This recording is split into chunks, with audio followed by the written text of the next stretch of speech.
Well, once again, good morning, everyone. So yesterday we have finished with what do we call it? Uh, Demand and supply when both changes simultaneously. So today we'll proceed with the new topic, something called elasticity of demand. You might have studied this topic in your intermediate level, or what do you call it, the school, in your school classes. In the 12th class you might have studied this. So today we'll proceed with the elasticity of demand. Elasticity of demand. Yes, can any one of you tell me what does elasticity of demand means? Yes.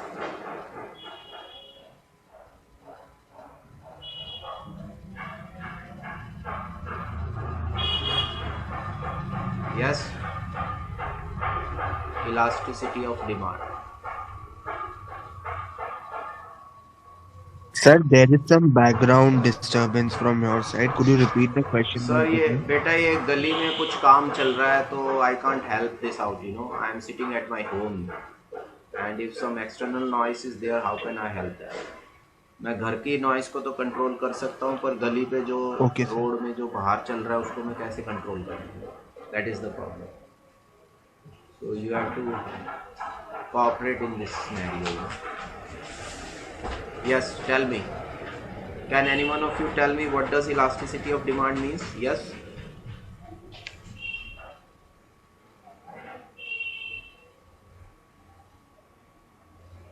Hello.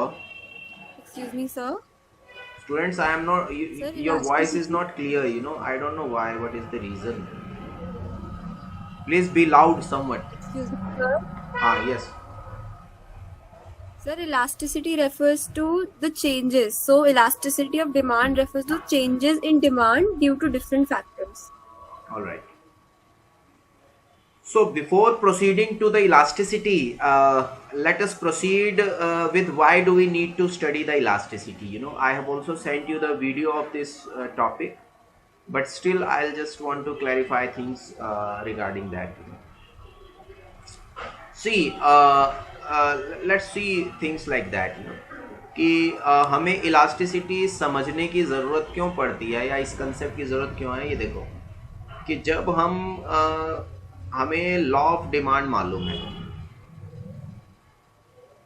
Law of demand क्या कहता है कि other things remains constant, other things remains constant, and the price and quantity demanded are inversely related.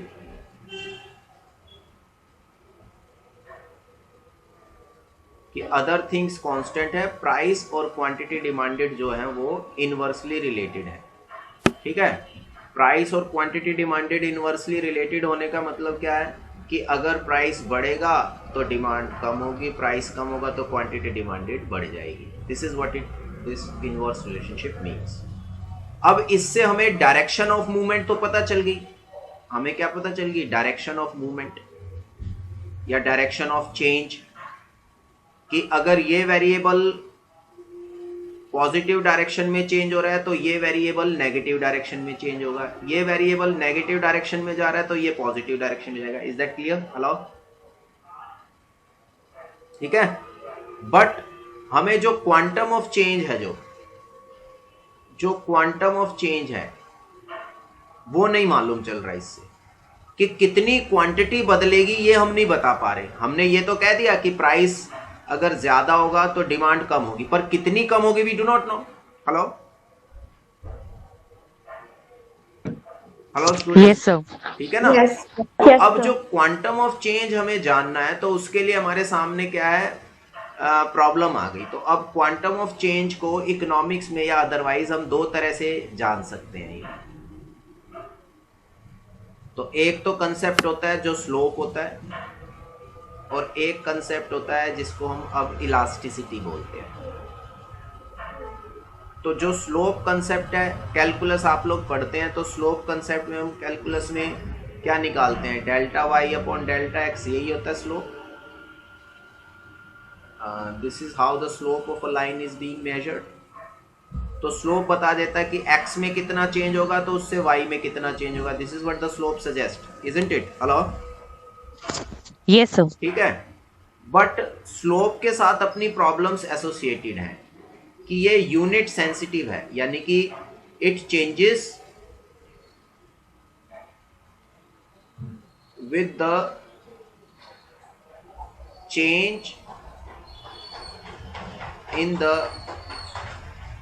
Unit of measurement. कि ये unit of measurement में change होने के साथ साथ चेंज होता है, स्लोप चेंज हो जाएगा. जैसे ही यूनिट ऑफ मेजरमेंट चेंज होगी उसी तरह से स्लोप बदल जाएगा, यानी कि it is a unit sensitive और you can say the scale sensitive. कि इसमें स्केल सेंसिटिविटी है कि जैसे ही यूनिट ऑफ मेजरमेंट चेंज होगी तो हर पॉइंट पर स्लोप चेंज हो जाएगा, यानी कि स्लोप की जो वैल्यू होगी वो चेंज हो जाएगी. तो जिससे हमारा जो क्वांटम को मेजर करने का या इकोनॉमिकली जो हम पॉलिसी मेकिंग करनी है उसमें हमें प्रॉब्लम आ जाएगी. कैसे आ जाएगी? Let us see that. Let us see with an example. Suppose we have been given the price of x commodity in rupees. Now unit of measurement is rupees over here, and we have been given the quantity of x commodity in kilograms. Now this is 1, this is 2, this is 3, this is 4, and this is, let us assume 5, this is 4, this is 2, 3, this is 2. Let us assume like this. This is 5 kg, this is 4 kg, 3 kg, this is 2 kg. अब इसमें हमें अगर slope निकालना है, suppose करो, तो slope हम कैसे मेजर करेंगे? Delta Y upon delta X, ऐसे ही करेंगे ना मेजर स्लोप को. तो इसको डेल्टा वाई का, यानी कि जब हम डिमांड कर्व को ड्रॉ कर रहे हैं, तो डिमांड कर्व को जब हम ड्रॉ करते हैं तो हम बेसिकली क्या कर रहे हैं उस टाइम पे? वर्टिकल एक्सिस पे प्राइस हम लिख रहे हैं, हॉरिजॉन्टल एक्सिस पे हम क्वांटिटी है. यानी कि P X is nothing but delta Y, यानी कि change in P X is nothing but delta Y, and change in Q X is nothing but delta X. Is that okay? Hello. So the slope of a demand curve is nothing but delta px upon में delta qx. Is that okay? This would be the slope of demand curve, measurement of slope. Hello students? Yes, sir. ठीक है. So this would be the demand curve. Now in this case what happens is, let us try to measure first delta px. Delta P X is something called, यहाँ dash हो गया, ये 1 आ गया, then again 1, then again 1. Let's measure the delta Q X. This would be first dash, then let's this is 1, then again this is 1 and this is 1. Basically -1. तो minus को हम ignore कर देते हैं बिकॉज रियलिटी में negative values exist करती नहीं है, तो हम माइनस को हम इग्नोर कर देते हैं. जस्ट 1 यूनिट का चेंज आया प्राइस में, 1 रुपये का 1 यूनिट चेंज आने से. तो इसमें स्लोप अगर हम देखेंगे तो क्या आ जाएगा हमारा हर पॉइंट पे? 1/1, which is nothing but 1. Is that okay? Hello students, क्या समझ में आया ये? Yes, sir. Now suppose instead of measuring price in rupees, let us measure price in paisas. The unit of measurement is paise. Now this is 100 paisa, this is 200 paisa, this is 300 paisa, this is 400 paisa. And let's try and measure the quantity in kg itself. So quantities are this. So now change in price would be, this is in rupees, this is in paisas. So this would be dash, then this is 100, then again 100, and then again 100. Now in this scenario, the slope would be, what do you call it? 100/1, then 100/1, then 100 by 1. ठीक है. Now let us try and measure. Let us suppose if quantities are being given in grams instead of kilo, it's been given in grams. Then this would be 5,000 gram. This would be 4,000 gram. This would be 3,000 gram. This would be 2,000 gram. Now let us measure. This is in kg. This is being measured in kg, and this is delta qx in grams. So let's find out the change. This is 1000, then again 1000, then again 1000. Now let us measure this in paisa and this in grams. So if we take paisas and grams, then the slope would be probably 100 by 1000, then 100 by 1000 again, then 100 by 1000 again. The slope probably would be 0.1, I think, if I'm not wrong. Hello? Hello? 0.1. Similarly, if you measure this in rupees and this in grams, then the slope would be 1000, you know. अगर इसको आप rupees में लें और इसको आप grams में लें तो आपका क्या आ जाएगा slope? 1 by 1000, 1 by 1000, 1 by 1000. Hello student, समझ में आ रहा है बेटे आप लोगों को ये? Hello, Yes, sir. ठीक है. तो अब इसमें अगर हम देखें तो जैसे ही यूनिट ऑफ मेजरमेंट चेंज हो रही है, आइदर ऑफ दिस वेरिएबल और ऑफ दिस वेरिएबल, चाहे प्राइस की चाहे क्वांटिटी की, जैसे ही यूनिट ऑफ मेजरमेंट चेंज हो रही है, स्लोप की जो वैल्यू हम मेजर कर रहे हैं वो चेंज हो रही है. एक्चुअली एब्सोल्यूट वैल्यू ऑफ जो स्लोप है वो बदल रही है. ये देखिए, यस और नो. तो अब इससे क्या होगा? एज अ पॉलिसी मेकर हम कहेंगे एक यूनिट चेंज इसमें किया, उसमें इतने यूनिट. तो यहाँ के हिसाब से इंटरप्रिटेशन अलग आएगी, इसके हिसाब से अलग आएगी, इसके हिसाब से अलग आएगी. As per as policy making is concern, इसमें अलग आएगी, इसमें अलग आएगी. So to avoid all these difficulties and the scale sensitivity, मैंने बताया ना कि जो स्लोप है वो स्केल सेंसिटिव होता है. स्केल सेंसिटिव मतलब यूनिट ऑफ मेजरमेंट चेंज होने के साथ ही, यानी कि scale the unit of scale measurement के साथ ही उसका स्लोप का भी मेजरमेंट बदल जाता है. ठीक है. अब हम देखते हैं इलास्टिसिटी को. Whereas elasticity is a pure number. Elasticity is a pure number. Let us see that कि हम कर क्या रहे हैं इलास्टिसिटी में. कि जब हम इलास्टिसिटी मेजर करते हैं तो इलास्टिसिटी का फॉर्मूला क्या लिखते हैं? आप लोगों ने पढ़ा होगा बुक्स में, P upon Q into delta Q upon delta P. This is the formula. और sometimes it is written as this, P is equals to P upon Q into delta Q upon delta P. This way also it can be written. क्या मेरी बात समझ में आ रही है?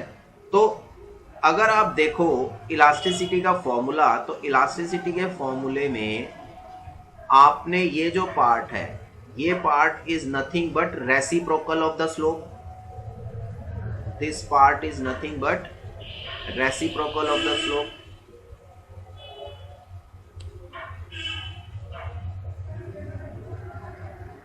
ये part कुछ नहीं है, क्या है? रेसिप्रोकल है. किसका? स्लोप का. Is that okay? Hello student. Yes, sir. क्योंकि स्लोप क्या है? डिमांड फंक्शन का स्लोप क्या है?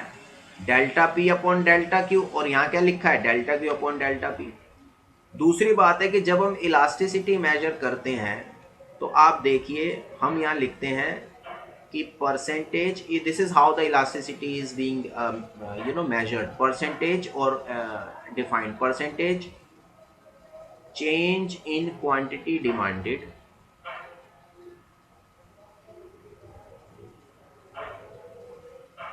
Divided by percentage change in price. तो अब देखो, जब हम किसी भी नंबर को परसेंटेज में कन्वर्ट करते हैं तो वो यूनिट लेस हो जाता है. हेलो, जब कभी भी किसी भी नंबर को या किसी भी वेरिएबल को अगर हम परसेंटेज में कन्वर्ट करते हैं तो परसेंटेज चेंज इन प्राइस जब हम लिखेंगे तो क्या आ जाएगा, P1 माइनस पी अपॉन में P इंटू में 100. This is nothing but delta P upon में P इंटू में 100. ठीक है. और परसेंटेज चेंज इन क्वांटिटी जब हम लिखेंगे तो क्या लिखेंगे, Q1 माइनस Q अपॉन में Q इंटू में 100 और which is nothing but delta Q upon में Q इंटू में 100. या सुनो, तो जब हम किसी भी नंबर को परसेंटेज में कन्वर्ट करते हैं तो वो यूनिट लेस बन जाता है, यानी कि उसमें उसकी यूनिट ऑफ मेजरमेंट मायने नहीं रखती है, क्योंकि we have express that in the percentage terms. हमने उसको परसेंटेज टर्म्स में लिया. तो इलास्टिसिटी को अगर हम देखेंगे तो percentage change in quantity demanded is this. So this would be delta Q divided by Q into में 100 whole divided by delta P upon में P इंटू में 100. So 100 will get cancelled out and this would be delta Q upon Q into में P upon delta P. This is how I can write it. Or this comes out to be P upon में Q into में delta Q upon में delta P. So this is what the elasticity of demand measures. So that means the elasticity is a better measure. It is a better measure of change in relation to the slope. कि slope की तुलना में elasticity better measure है. अरे भाई मेरी बात समझ में आ रही है आप लोगों को? Hello students, Yes, sir. Are you listening? Yes.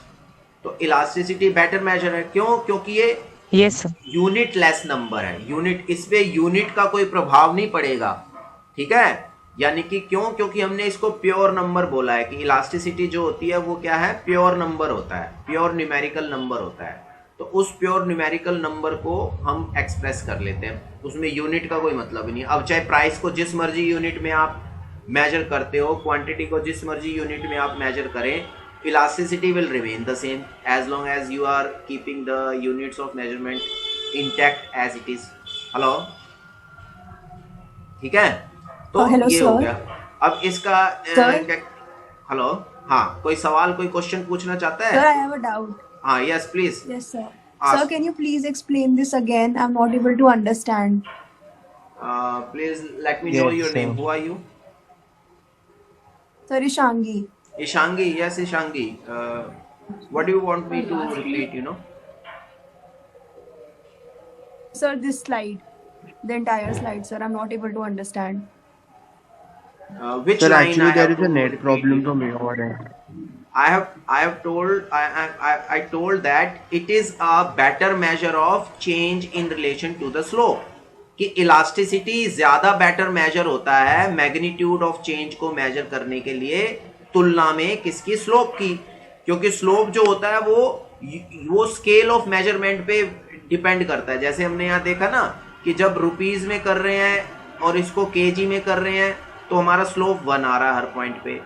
जब मान लीजिए इसको रुपीज की जगह पैसों में मेजर कर रहे हैं, 100 paisa is equal to the 1 rupee, isn't it?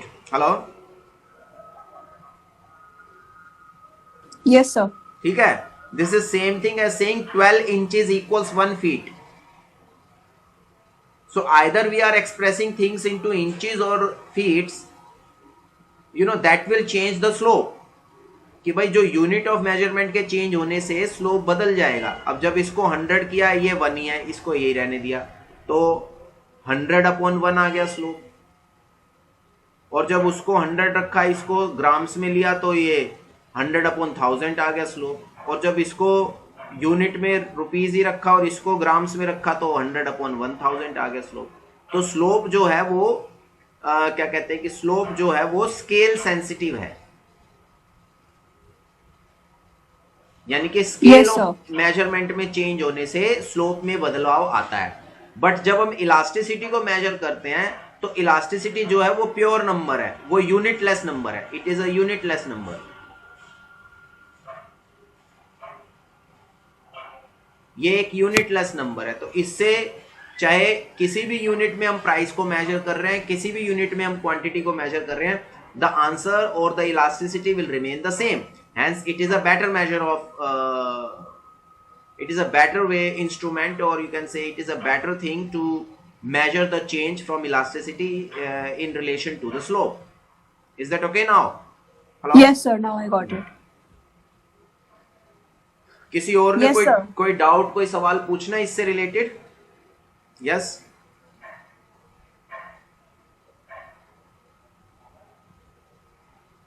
चलिए आगे देखते हैं.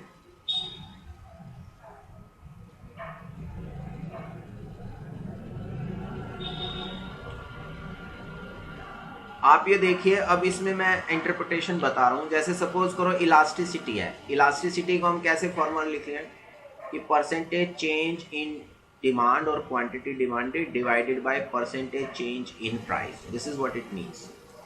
सपोज अगर इलास्टिसिटी की वैल्यू 2 है तो what does this 2 represent? That means कि डिमांड में जो है वो ट्वाइस चेंज आएगा जितना प्राइस में आएगा. ट्वाइस मतलब जितना परसेंटेज चेंज आप प्राइस में करेंगे उसका 2 गुना परसेंटेज चेंज क्वांटिटी डिमांडेड में आएगा. इसका मतलब ये हुआ कि if prices increases by 2%, then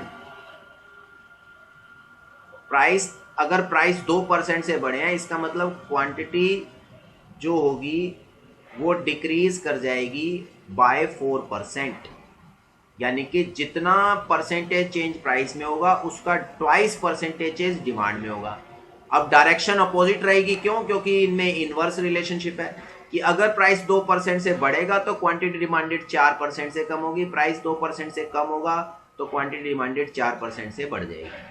इसी तरह इसको हम ऐसे भी लिख सकते हैं कि अगर प्राइस में इंक्रीज बाय 3% होगा तो then the quantity demanded will decrease by 6%. अगर 3% से ये इंक्रीज होगा तो ये 6% से डिक्रीज करेगी. ये डिक्रीज करेगा तो ये इंक्रीज कर जाएगी 6%. यानी कि जितना भी, अगर इलास्टिसिटी 2 है तो इस तरह से चलेगा. यानी कि जितना भी परसेंटेज चेंज आप प्राइस में करेंगे उसके ट्वाइस परसेंटेज चेंज डिमांड में हो जाएगा. Is that okay? Hello students? Yes, sir. बेटे समझ आया आप लोगों को? Yes, sir. ठीक है. तो ऐसे ही सपोज करो, अब मुझे Yes, बताओ sir. जरा, let me ask you something. Suppose if elasticity is 1.5 and if price increases by what do you call it, 4%, then quantity demanded will decrease by how much percent? You tell me. Who will tell me the answer? Sir, क्या ना है? कि अगर price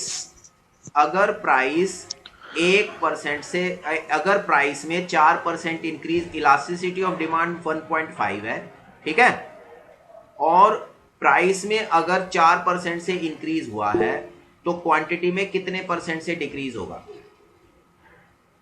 6%. 6%. शाबाश. बात समझ में आ गई ना कि इलास्टिसिटी एक प्योर नंबर है. वो बताता है कि how much times the quantity will change with the given change in price. How much times the percentage change in quantity will be there given the percentage change in price. Is that okay? Hello? Yes, sir. Yes, sir. So this is how we are supposed to interpret this. Any doubts, any questions regarding this topic? Yes?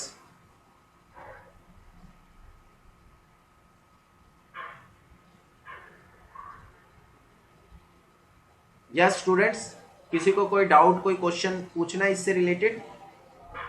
No, sir. No, sir.